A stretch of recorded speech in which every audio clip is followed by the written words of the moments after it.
Começar uma reportagem de televisão com o paraíso visual facilita a missão do contador da história.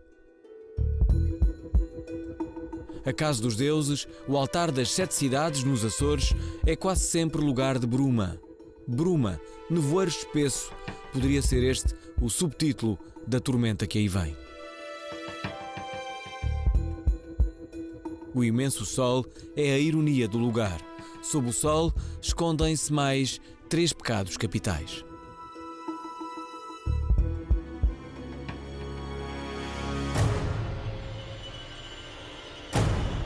O Hotel Monte Palace é hoje propriedade da Oitante, o veículo público que ficou com os ativos não financeiros do Banif, bons e maus. As imagens bastam para percebermos em qual das categorias devemos colocar o Monte Palace. O empresário que o comprou financiou-se no Banif. Custou, já muito rasgado por dentro e por fora, 2 milhões de euros. Um grupo árabe esteve quase a comprá-lo ao Banif por 380 mil euros. Um sexto do valor do crédito. Ainda o Banif era Banif.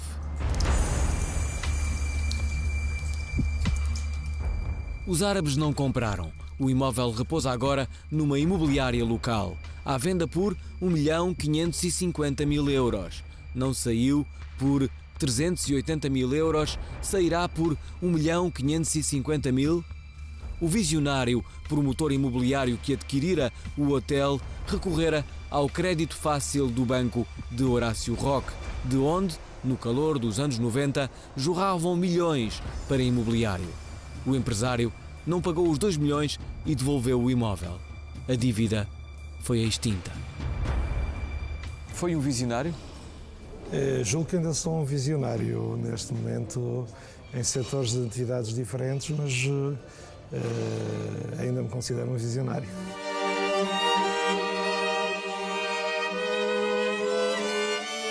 Silvio Santos é hoje um viajante. Está momentaneamente em Portugal a organizar a Semana Cultural da Rússia. Percorre parcelas significativas do globo, da Rússia ao mundo lusófono, com largas paragens no novo membro da CPLP, a Guiné Equatorial. A entrada da Guiné Equatorial na Comunidade de Países de Língua Portuguesa, formalizada em 2014, coincide no tempo com o anúncio de que 2 empresas públicas do país, liderado há mais de 3 décadas pelo ditador Teodoro Obiang, se preparavam para investir no Banif. A Guiné Equatorial aderiu à comunidade, mas o dinheiro de Obiang nunca chegou ao Banco Português. Quando Luís Amado, ex-ministro dos Negócios Estrangeiros e presidente não executivo do Banif, utilizou todo o seu poder diplomático para fazer a ponte entre os cofres vazios do banco e o dinheiro de Obiang, sabia ao que ia. Fiz a diligência no sentido de apresentar o banco. Não havia nenhum apetite por um investimento num banco que não tinha ainda o plano de reestruturação aprovado e que estava numa economia sob resgate e com a intervenção da Troika. Está satisfeito com esta entrada na Liga Portuguesa? Sim. Estava a esperar que acontecesse agora? Sim. A adesão da ditadura de Teodoro Obiang à Comunidade de Países de Língua Portuguesa forçou a integração do português na lista de línguas oficiais. Como ninguém fala português no território, gerido há 3 décadas pelo mesmo homem, o novo negócio do empresário Silvio Santos tem tudo para prosperar. E então criámos um sistema de ensino internacional, multicultural e multilingüe. Está de novo a ser visionário? O mundo é redondo, continua a rodar e, como dizia, o homem sonha e o mundo pula e avança. O Monte Palace é apenas uma pequena parcela do sonho de Silvio Santos. Tudo somado, o empresário foi à banca buscar 130 milhões de euros. 100 milhões vieram diretamente do Banif. Ponta Delgada está carregada de sonhos de Silvio Santos, que se tornaram pesadelo para o banco de Horácio Roque. Os esqueletos de betão do promotor imobiliário passaram para o banco quando o crédito que os alimentava deixou de ser pago. A entrega extinguiu a dívida. Hoje são ativos não financeiros a cargo do veículo público Oitante e à espera de quem os compre por valores muito mais abaixo do montante emprestado. Quando olha para o processo todo e olha para os 130 milhões e percebe que ele acaba por cair também diretamente no bolso dos contribuintes. Qual é a sua leitura sobre toda esta lógica? Esses 130 milhões não desapareceram. Portanto, os 130 milhões foram trocados pela entrega das propriedades. Não é uma troca direta. Hoje poderemos fazer uma avaliação, dizer as propriedades agora não valem 130, valem apenas 80. Ou 50, ou 50. Ou 30. Talvez daqui a 10 anos valam 150. Contas visionárias. Se daqui a 10 anos as ideias de Sílvio Santos derem fruto, será um outro visionário a lucrar. Com a resolução do Banif, o país assumiu de rajada os prejuízos. O património não financeiro do banco, que o Santander não quis, entrou nas contas da Oitante com um corte de 66% face ao valor da última avaliação, que por sua vez já refletia as desvalorizações de um mercado imobiliário em queda. Ou seja, quem comprar os esqueletos de Sílvio Santos e de todos os visionários que se financiaram no Banif, irá comprá-los, na melhor das hipóteses, por 1/3 do valor do crédito. Bom negócio, de facto, só se for para quem compra.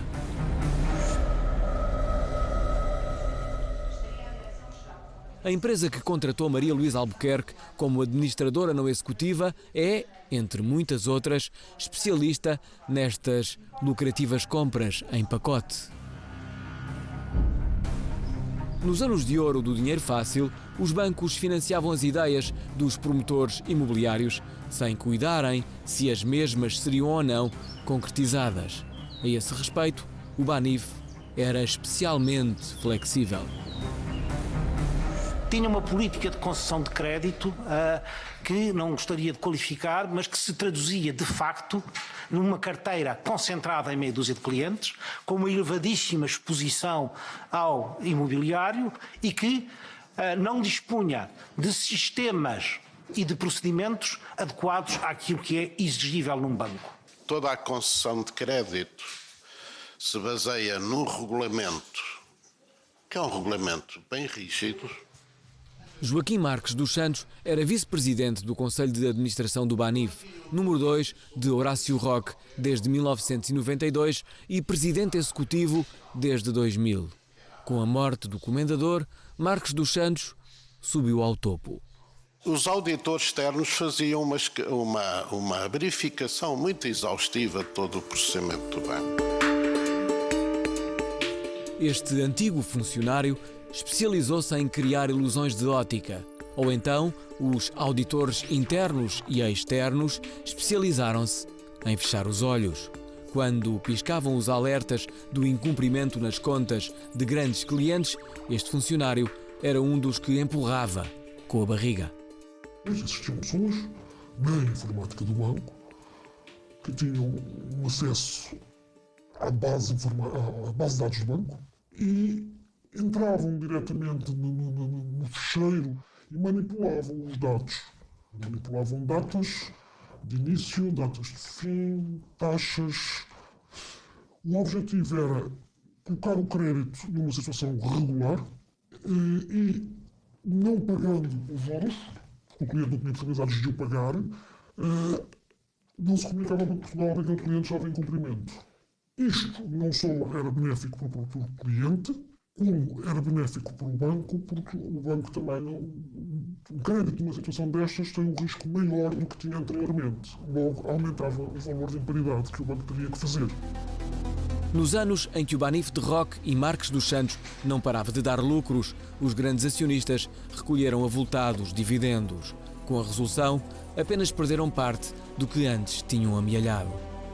Os montantes distribuídos pelos dividendos, eu agora estou a falar de memória, foram sempre montantes relativamente modestos face aos 40% dos lucros em média. Não foi tanto. Não se fez os cálculos. Só em 2012 é que o Banif registra os primeiros prejuízos. O número, de tão elevado, fez soar as campainhas. A extraordinária aritmética. 23 anos de lucro e 1 ano de perdas. Em 2012, o Banif só não faliu porque o Estado português lhe deitou a mão. Peço desculpa, mas o banco não estava falido. O Banif em 2012 era um banco muito, muito mau. O Banif era um banco péssimo, se posso dizer. Era um banco que tinha tido uma estratégia completamente errada. Que nos anos anteriores, enquanto os restantes bancos estavam a diminuir de tamanho, o Banif mais do que tinha duplicado o seu tamanho. Era muito difícil que um banco que partia de uma situação tão má pudesse conseguir efetivamente sobreviver. A 22 de março de 2012, a administração do Banif é substituída.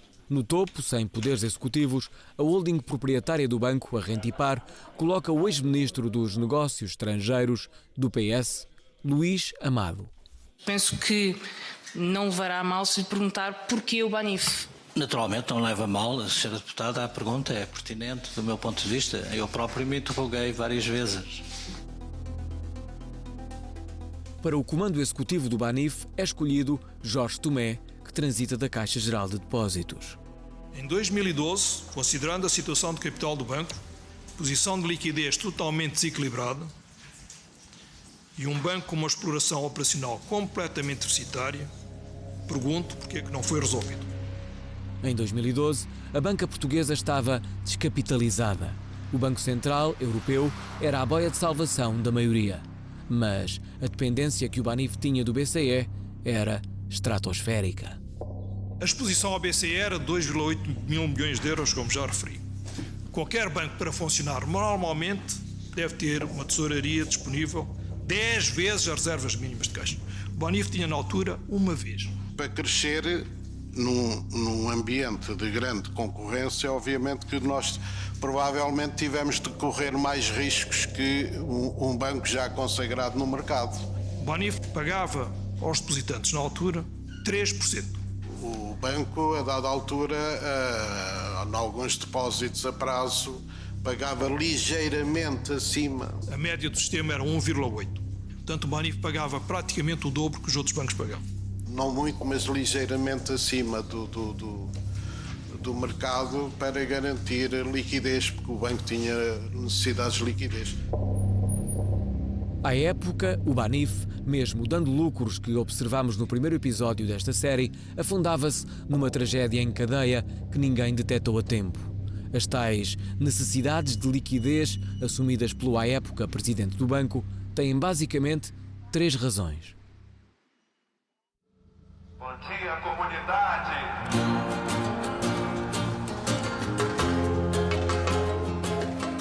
A primeira vem do outro lado do Atlântico, a operação da marca no Brasil.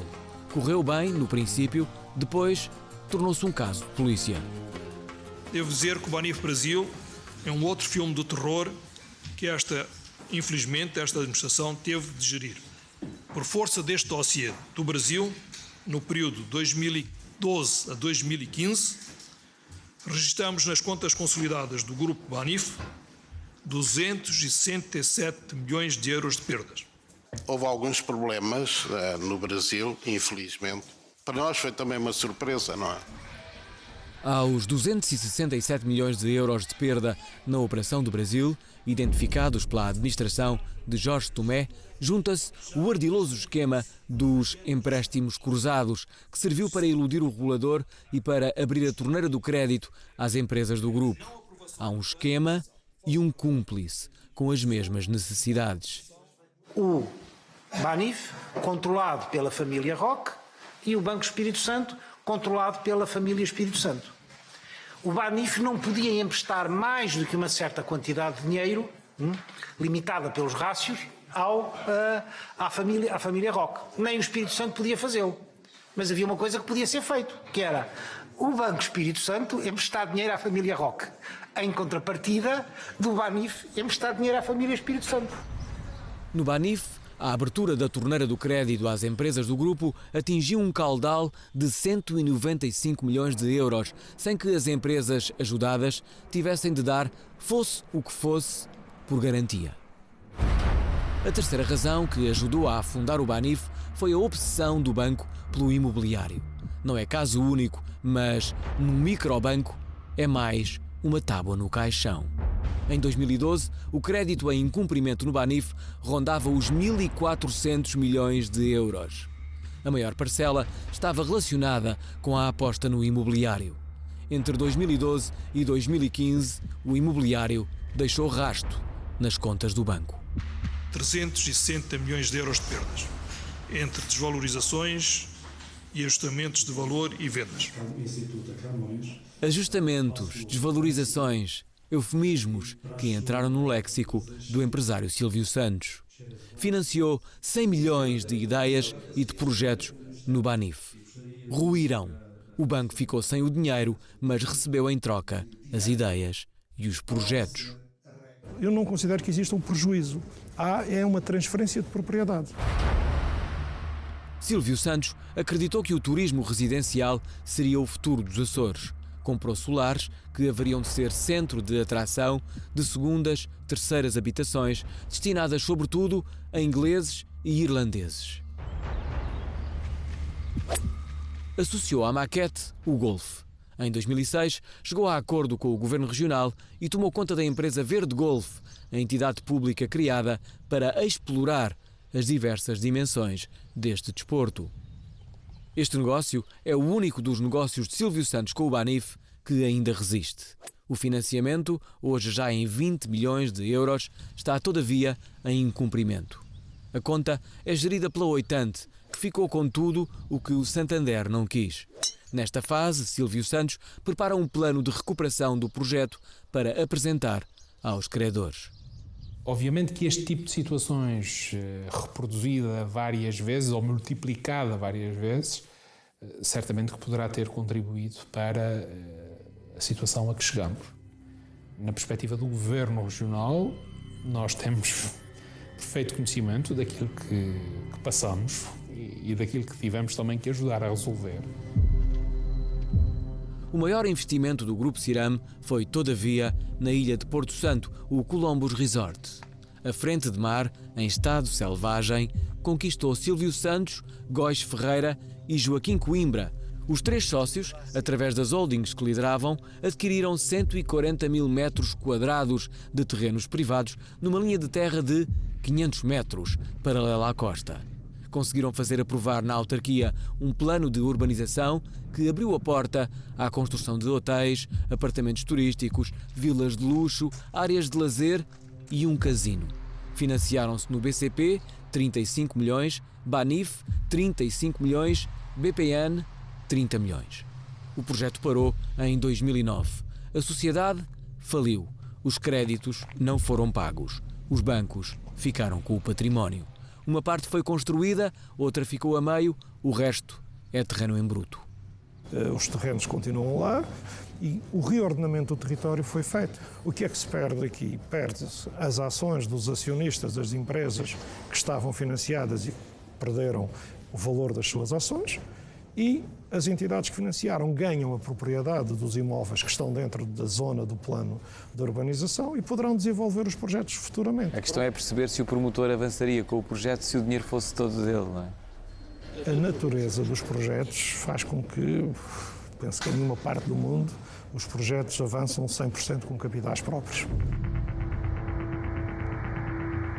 Num trabalho de investigação que fizemos em 2014, seguimos o lastro de um conjunto de devedores do BPN cujos créditos tóxicos permaneciam no arquivo morto da Parvaloram, o veículo público que herdou os maus pagadores do Banco de Oliveira Costa. Os exemplos que então destacamos também vieram ao pote do Banif. Joaquim Coimbra, influente empresário do universo BPN.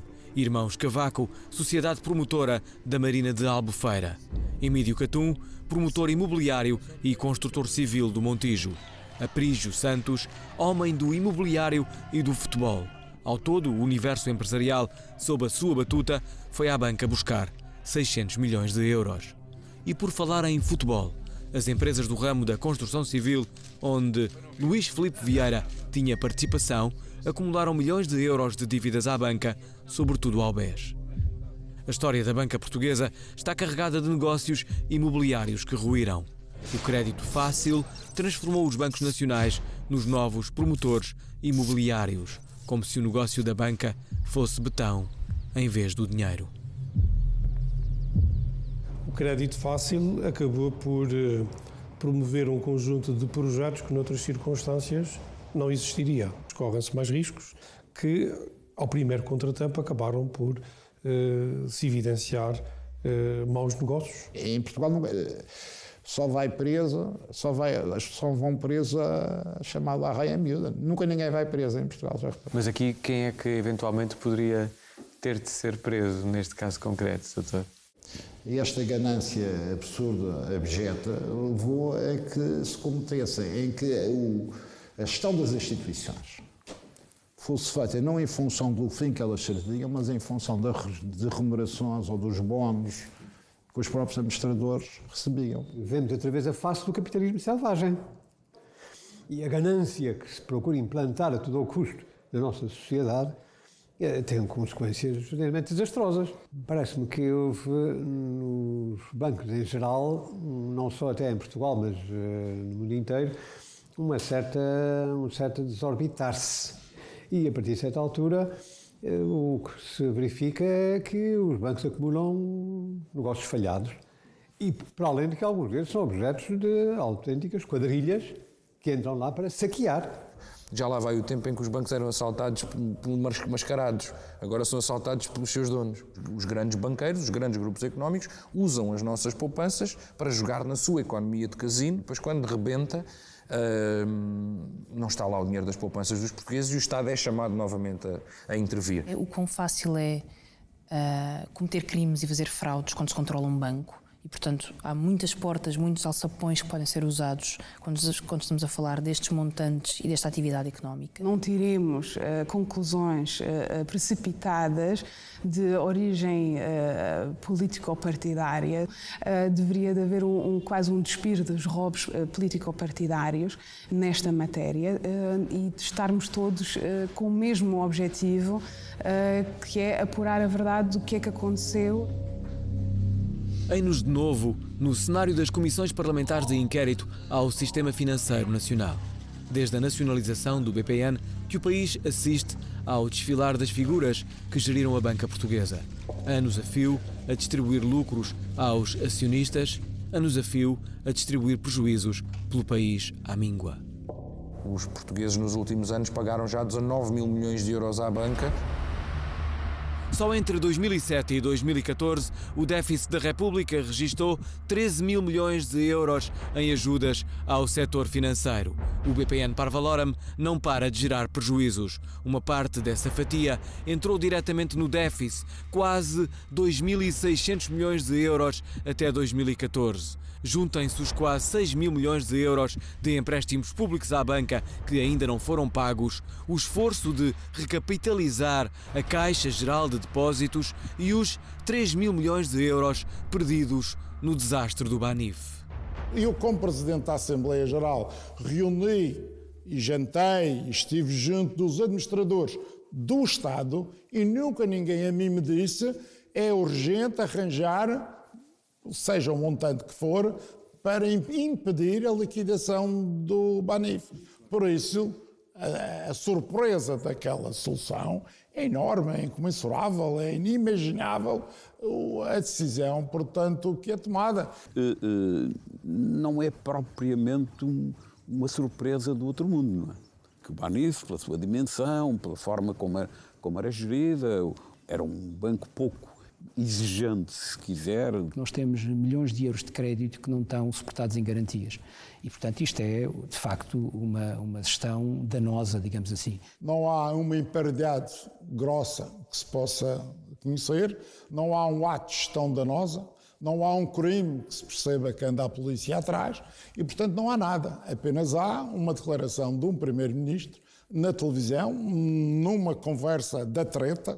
Miguel Sousa foi o último presidente da Assembleia Geral do Banif. Hoje é o principal adepto da teoria da conspiração. O social-democrata e vice-presidente da Assembleia Legislativa Regional da Madeira acredita que a resolução do banco foi um favor do governo socialista à Comissão Europeia. Eu acho que devia de ser investigado, porque até agora não existe uma justificação concreta que justifique a eliminação do Banif. A teoria da conspiração não é propriamente uma novidade no universo Banif. Já o fundador do banco fugia dela. como diabo da cruz. É uma pequena provocação, mas admitia vender a um grupo espanhol? Não, se fosse para ficar com uma interessante participação no Banco Espanhol? Se o Banif, se a minha intenção fosse vender o Banif já tinha sido vendido há muitos anos. Tempo e com muito retorno financeiro. E eu não precisaria de trabalhar tantas horas como trabalho por dia.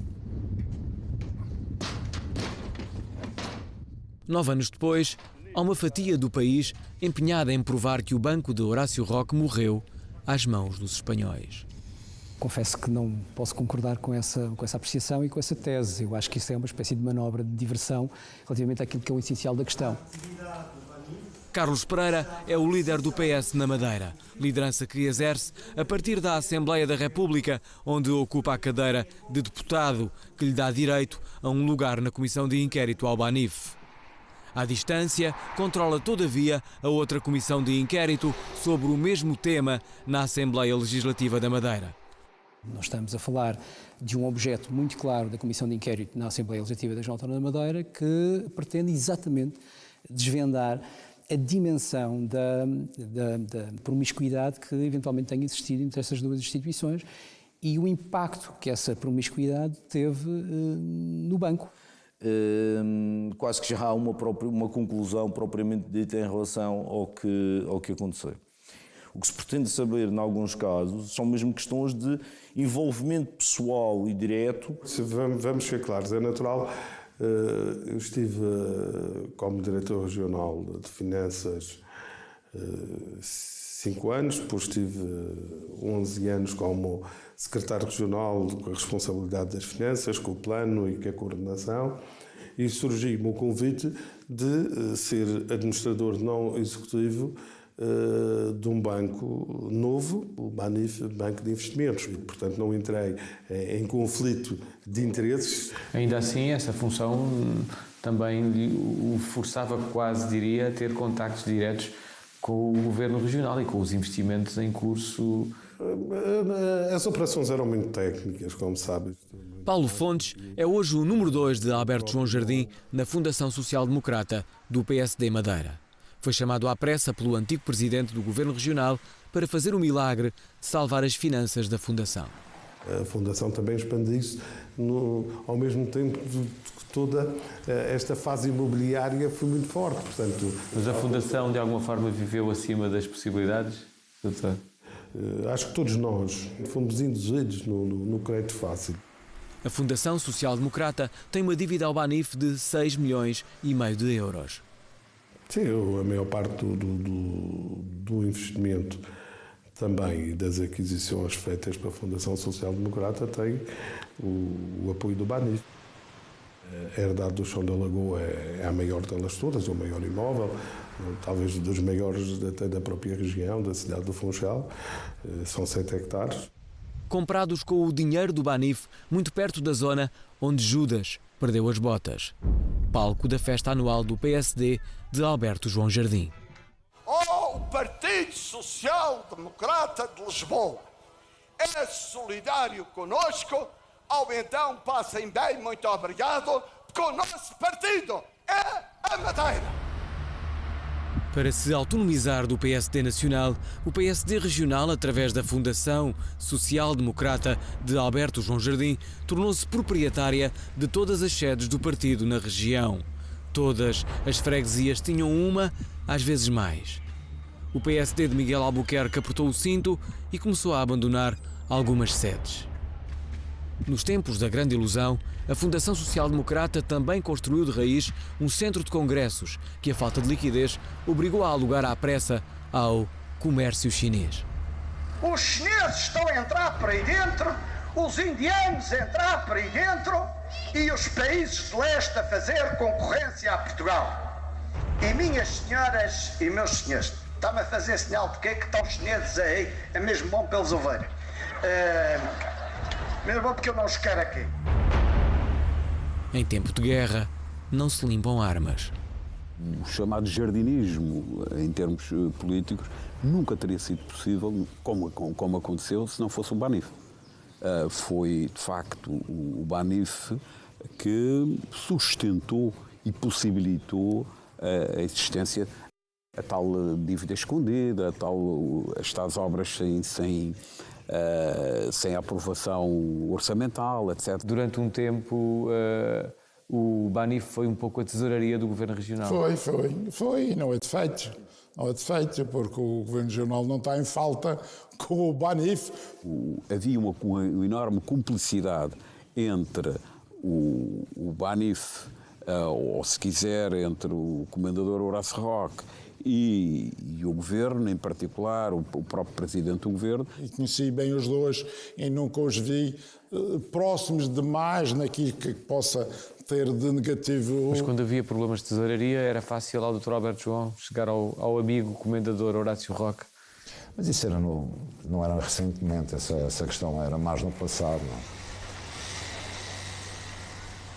Qualquer pessoa que vem à Madeira e que tem acompanhado o desenvolvimento da região consegue perceber e entender onde é que o dinheiro foi colocado. Pedro Calado fora vereador durante o período em que Miguel Albuquerque liderara a Câmara Municipal do Funchal. Até à véspera da posse do Governo Regional, que Albuquerque hoje lidera, Calado era o número 2. À última hora, saiu de cena e fixou-se no Grupo AFA, o maior grupo de construção civil da Madeira e um dos maiores do país. Todas as infraestruturas que nós vemos, rodoviárias, que nós temos aqui na nossa ilha, se caracterizam por obras em que a AFA participou e ajudou a fazer crescer. O crescimento rápido da Madeira dependeu em grande medida da vontade do Governo Regional em fazer obra, da ampla liquidez do Banif e da capacidade de resposta do Grupo AFA, que fazia a obra e a cobrava. Há uma ligação feliz, foi um triângulo positivo e sustentado que fez com que hoje tivéssemos chegado onde chegamos. Dias antes do Banif ser resolvido, o Grupo AFA começou a tapar o maior buraco físico do banco na região. Horácio Roque e João Berardo tinham uma velha sociedade, dona a 100% da Siete Savoy, uma cadeia de hotéis descapitalizada. Nos tempos do dinheiro fácil, a dupla deitou abaixo o velho e histórico Savoy do Funchal com a intenção de construir esta montanha. Em 2009, esse foi mais um dos sonhos que parou. No final de 2015, o Grupo AFA abriu o cofre. Por 120 milhões de euros, comprou o buraco e os outros 2 hotéis da cadeia. Bem ou mal, o projeto teve aqui 6 anos parado e ninguém pegou. E o projeto ia morrendo e nós quase que o pegamos mesmo à última hora, foi lá tirar mesmo no último fogo, e se não tivesse acontecido, se calhar a situação teria sido bem pior para todos. Por falar em hotéis de luxo. Eu sou engenheiro de formação, sou piloto por paixão, mas sou, acima de tudo, empresário por vocação. Estávamos em 2010 e Carlos Saraiva sujeitava-se a um ensaio sobre o luxo exibido numa grande reportagem da SIC. Nesse ano, só nesse ano, o empresário inaugurara 6 5 estrelas. Eu confesso-lhe que tentei sempre investir no contraciclo, porque na ponta de saída estou melhor preparado para poder satisfazer o mercado do que outros que ficam parados. Piloto, Carlos Saraiva vivia nas nuvens. Projetava, construía e geria os hotéis que inaugurava país fora, continente e Madeira. Pequeno pormenor. O dinheiro que investia não era dele. Era de centenas de fornecedores e dos depositantes dos bancos. BES, BCP, Banco Popular e Banif. Saraiva soube distribuir o risco. No total, foi buscar mais de 1.000 milhões de euros. Só um ano depois deste ensaio sobre o luxo é que os bancos e os fornecedores que financiaram Carlos Saraiva perceberam que tinham sido protagonistas de um ensaio sobre a cegueira. Em 2012, por falta de pagamento, os bancos assumem o controlo e a gestão dos ativos do Império CS. Em 2013, as empresas de Carlos Saraiva submetem-se a um plano especial de revitalização. E eis chegado o momento dos fundos de recuperação.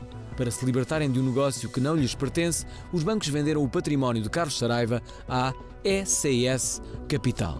No final de 2014, a ECS criou uma marca chapéu para 10 hotéis que eram de Carlos Saraiva, a Now Hotels and Resorts. O negócio, comprado em saldo e libertado do peso das dívidas, voltou a gerar receita. Carlos Saraiva, que abrirá as portas da SIC ao ensaio sobre o luxo, fechou-as a este ensaio sobre a cegueira. Saraiva deixou apiados fornecedores e carregou negativamente no balanço dos bancos. A queda do BES e do Banif, que direta ou indiretamente o país tem de pagar, foi feita destes empreendedores visionários. Mas a história ainda não termina aqui.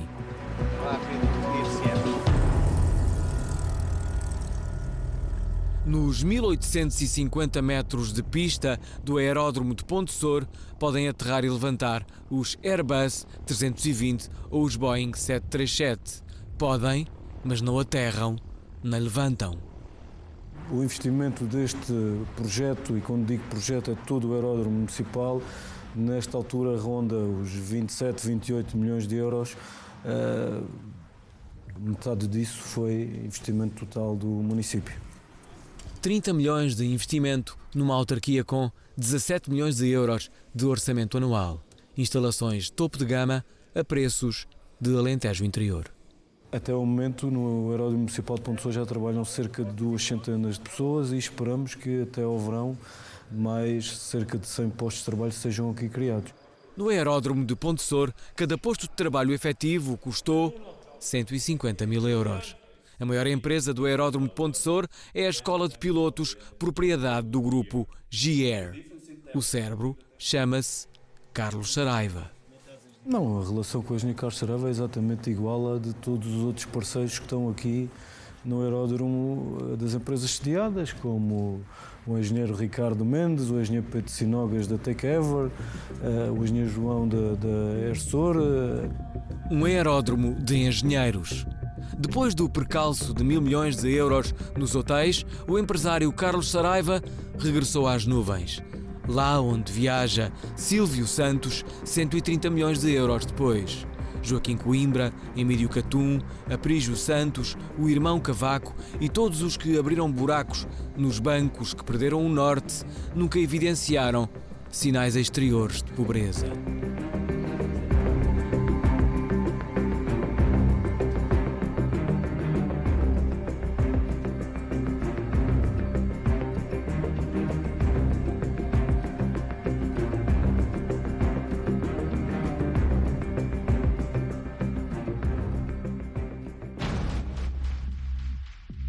Tem dias muita mortes. Se não é minha fã, julgo que já não vivia. A derrocada explica-se em números. Mas são os sentimentos das pessoas que contam a história. Nem querem me dar o juro, nem me deem. Tenho fé que Nossa Senhora de Fátima vai me ajudar. No meio do desespero, salva-se a fé e sobressai a ira. Às vezes é preferível não falar com ele. Ia ficar bravo e era capaz de... não sei. Eu não apareço porque não tenho coragem de enfrentá-los. Lesados, enganados e desempregados. As vítimas dos anos loucos do Banif. E deixa que o meu arte tenha muito cuidado com os bancos. Pecados capitais. Terça, no Jornal da Noite.